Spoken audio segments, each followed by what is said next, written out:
Hello दोस्तों, आप सभी का स्वागत है आपके अपने YouTube channel the crown study में। दोस्तों, डेली करंट अफेयर्स के शो में आज हम लोग 25 अप्रैल के करंट अफेयर्स को डिस्कस करेंगे। तो चलिए शुरू करते हैं अपने पहले क्वेश्चन से। हमारा पहला प्रश्न है, हाल ही में किस थीम के साथ 23 अप्रैल 2024 को विश्व पुस्तक और कॉपीराइट दिवस मनाया गया है? तो विश्व पुस्तक और कॉपीराइट दिवस, ये रीड योर वे, ये इसकी थीम रही है 2024 के लिए। इसके साथ ही ये मनाया गया है। यह दिन पढ़ने, लिखने, अनुवाद करने, प्रकाशित करने और कॉपीराइट की सुरक्षा लाभों को बढ़ावा देने के लिए समर्पित है। अगला प्रश्न है, हाल ही में कहां पर पहला हिंदी रेडियो प्रसारण शुरू किया गया है?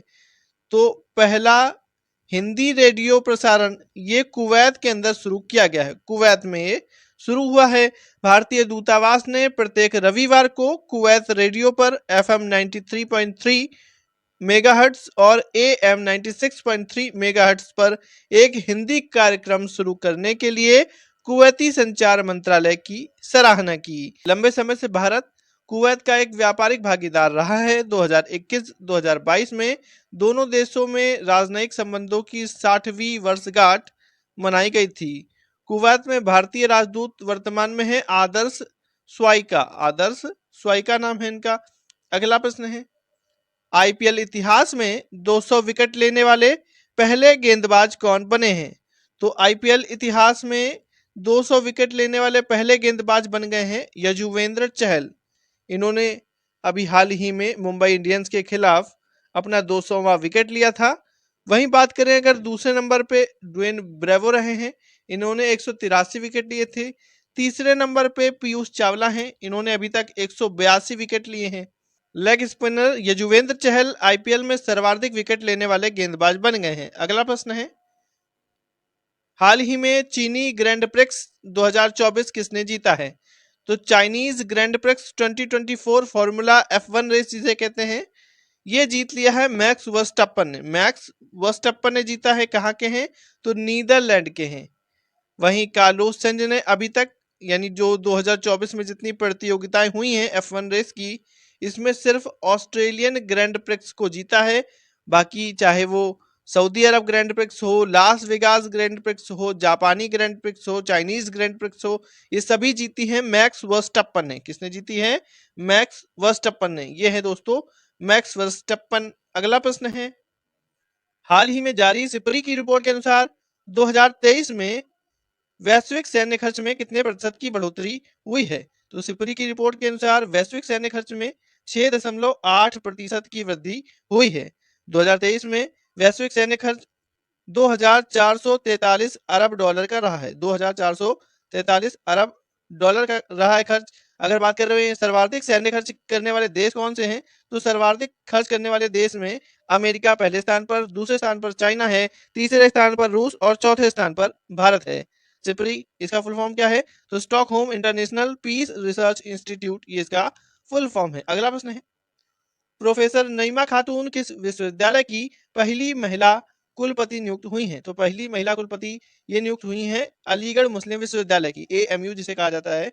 तो प्रोफेसर नईमा खातून अलीगढ़ मुस्लिम विश्वविद्यालय की पहली महिला कुलपति नियुक्त हुई हैं। केंद्रीय शिक्षा मंत्रालय ने इनकी नियुक्ति की है और ये नियुक्ति अगले 5 वर्ष के लिए की गई है। अगला प्रश्न है, यह है दोस्तों प्रोफेसर नईमा खातून। नेक्स्ट है, हाल ही में सौरभ घोषाल ने संन्यास की घोषणा की है। सौरभ नाम है इनका, सौरभ नहीं है, सौरभ है, सौरभ। तो सौरभ घोषाल ने संन्यास की घोषणा की है। ये स्क्वैश खेल से संबंधित है। स्क्वैश, भारत के सबसे सफल पुरुष स्क्वैश खिलाड़ी सौरभ घोषाल ने हाल ही में संन्यास लेने की घोषणा की है। इन्होंने 2003 में अपने कैरियर की शुरुआत की थी। ये हैं सौरभ घोषाल। अगला प्रश्न है, वित्त वर्ष 2023-24 में इलेक्ट्रॉनिक्स निर्यात में किस राज्य ने शीर्ष स्थान प्राप्त किया है? तो इलेक्ट्रॉनिक्स निर्यात में शीर्ष स्थान ये तमिलनाडु ने प्राप्त किया है। तमिलनाडु ने वित्त वर्ष 2023-24 में इलेक्ट्रॉनिक्स निर्यात में रिकॉर्ड तोड़ 9.56 बिलियन डॉलर की उपलब्धि हासिल की है। तमिलनाडु ने इलेक्ट्रॉनिक्स निर्यात की कुल राष्ट्रीय भागीदारी का लगभग 33% हासिल किया है। वहीं दूसरे स्थान पर कर्नाटक रहा है। अगला प्रश्न है, हाल ही में किसे KISS मानवतावादी सम्मान 2021 से सम्मानित किया गया? KISS का मतलब क्या है यहाँ पे? Kalinga institute of social sciences humanitarian award है ये, मानवतावादी सम्मान 2021 से सम्मानित किया गया है। यानी इनको कोविड के टाइम में ही ये दिया जाना था, लेकिन कोविड की वजह से ये बाद में दिया गया है। तो ये मिला है रतन टाटा को। किससे मिला है? रतन टाटा को मिला है। यह पुरस्कार के IIT और KISS के संस्थापक डॉक्टर अच्युत सामंत द्वारा प्रदान किया गया है। अगर बात करें इससे पहले इन्हें कौन कौन से अवार्ड प्राप्त हो चुके हैं रतन टाटा जी को, तो इनको पद्म भूषण 2000 में, पद्म विभूषण 2008 में, महाराष्ट्र विभूषण 2006 में, असम वैभव रत्न 2021 में, ऑर्डर ऑफ ऑस्ट्रेलिया 2021 में, इतने अवार्ड्स इन्हें प्रदान किए जा चुके हैं। अगला प्रश्न है, हाल ही में किसको ASI का आर्यभट्ट पुरस्कार प्रदान किया गया है?